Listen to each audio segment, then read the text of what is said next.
Miquel se ha caracterizado por querer siempre aprender más, por pensar que siempre se puede aprender más. Y en una sociedad en la que tantas veces el conocimiento se guarda, porque se considera que es muy importante no compartirlo para colocarse por delante en muchas situaciones en las cuales tal vez hay que elegir, Miquel optó y sigue optando por compartirlo, por extenderlo, por llevar a todos ese comportamiento, ese conocimiento, perdón. Con nuestros mejores deseos, Miquel, y un gran abrazo.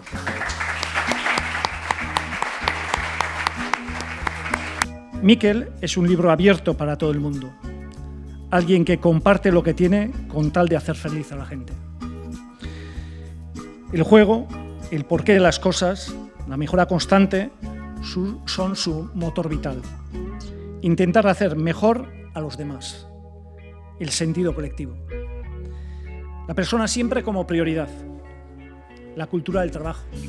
Echarri vuela con lo justo. Un maletín en el que incluye información que ha recopilado vía vídeos y prensa especializada sobre el equipo en liza y poco más.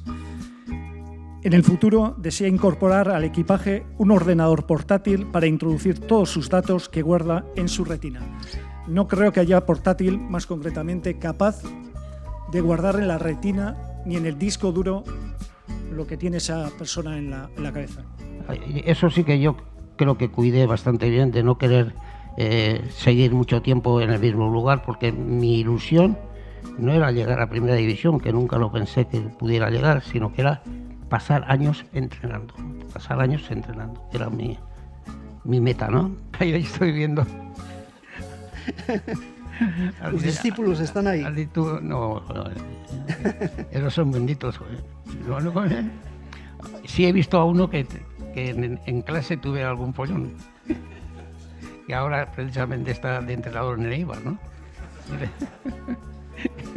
Ya hablaremos luego con él. Mira cómo se ríe. Bai, Mikelek esan du ez, lehen hori, ez da ala bakarrik jokalariak formatzea, entrenatzaileak ere bai, eta nik uste dut presidente hau daukagunetik hori oso presente eduki du beti, eta nirekin eman zen aukera hori, Manolekin ere, orain Sergiorekin, eta esaten duzun bezala, orain Josu Ribasek Sanserekin lortu duena, eta horren urtean Osotegi eta Imanol Agirretxe ere, eta nik uste dut gauza pozgarria dela hori, ez? Esken baten aria ez dela eteten inoiz, eta horrek badaukala jarraipena, eta ez jarraipena bakarrik, gainera emaitza honekin, eta nik uste dut ez garela konstiente ze potentea den mezu hori. Ez da behi da zorrotza genituela.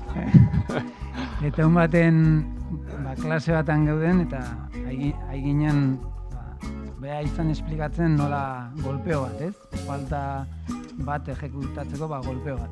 Eta justo gelan zeon baloi bat. Eta baloi epiniko dugu. Eta orduan hasi izan nahi esaten, eta denei, baino debatea zan pixkan nahikin, eta nola eman baloia ize golpean, eta nik esaten nion, nik uste nula ez, baina nola ez, hasi izan zutan, baloia botazian gainean, pum, nola ez, bida, pum, eta baloia, osea que, baino, nerea dizkiak esaten dutena, azkenean, bere pasioa eta emandun guztia da, bere zakien guztia transmititzeko eta gu hobetzeko. Eta oso exigentzia izan da, baina oso eskertuta gaude orain horregatik ez. Bai, Dudi, nik uste urtiekin bizitza zela futbola aldatzen nahi dela eta bai jokalarien bai izateko era, entrenatzeko era, futbol zelaiak, nik uste dan aldatzen nahi dela eta horrea egokitzu beste aukeraik ez dagoela ez. Baita, baina horretan ere bai erakuste zigun langara ematea nola eman behar zitzaio, nola sartu behar zan hanka azpian.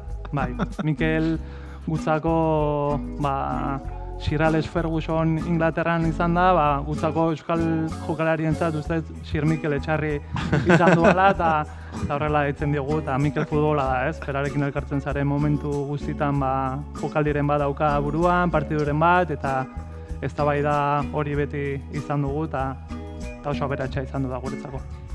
Bai, ni baita mutrikoarra eta 7 urte egin ja Hondartzako futbolean deban hasi eta 15 egunero guten ginen Atotxara eta hori izan niretzako asteko egunik onena ez.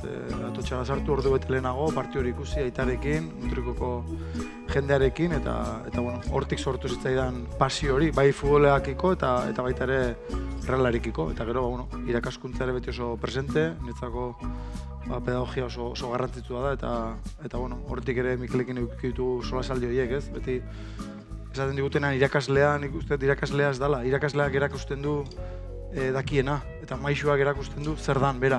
Eta horregatik beti maisu izate horretan ez, murgildu gara. Zeren errespetua oso handia zen, eta txopokin berdina. Eta uste jokalariok Euskal Selekzioan pila bat disfrutatzen genula. Eta Mikel zeukan hor taktiko txopo uste zion, berari uste zion, eta ikuste zitzaion asko disfrutatzen zuela, ez?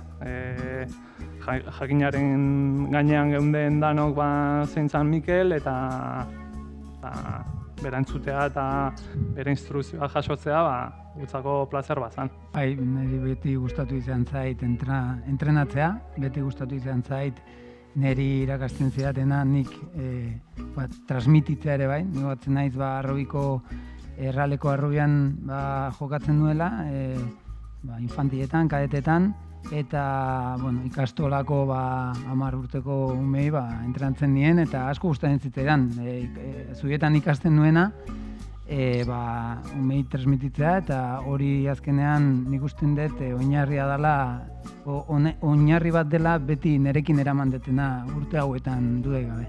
16 urtekin osartu nintzen Realien, eta Mikelan ezautu nun, da egile esan, bideo hori ikusten hona izenien, hor ikusten nintzen baitaren ere bizitza guztia reflejauta ez, azkenien hor sartuta egon naiz juveniletatik, hasieran jokalari bezala baita ere, lehenengo taldea iritsi arte, Murtzian ere bai, egon nintzen urte bat, eta goatzen naiz Mikelekin Murtzian egoten nitzela, gero Jose Angelekin eta Mikelekin bate Euskal Selekzioan bai, eta uste zuerteko izena izela, Mikel eta hau bezalako personak gain gertu eduki ditugulako.